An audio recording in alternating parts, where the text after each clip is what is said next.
I think that the market is currently pricing two outcomes with absolute certainty. One is that there'll be no landing for the US economy.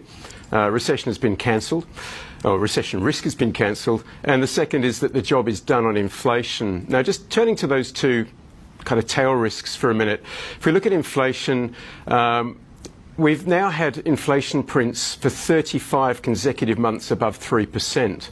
And the low print for this cycle was all the way back in June last year, June 2023. We've seen headline year-on-year inflation re-accelerate in yesterday's release.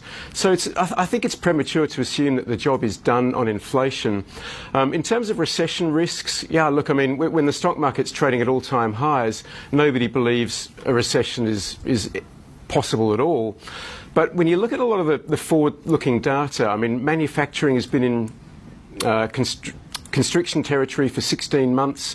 ISM new orders have been in contraction for 16 of the last 18 months. If you look at the jobs data, the non-farm payrolls job figure has been revised down meaningfully 10 of the past 12 releases.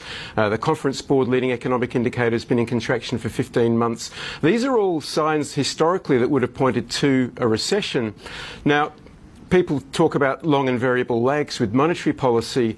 If you look at the last 14 Fed hiking cycles since World War II, 11 landed the economy in recession. The 3 that didn't were when inflation didn't stray too far from the Fed's comfort zone. Clearly that wasn't the case this cycle.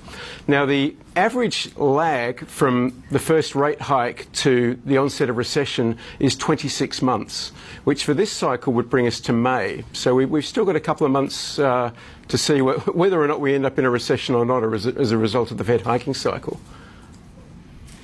OK, so you agree with Jamie Dimon, recession not off the table if we look back at history.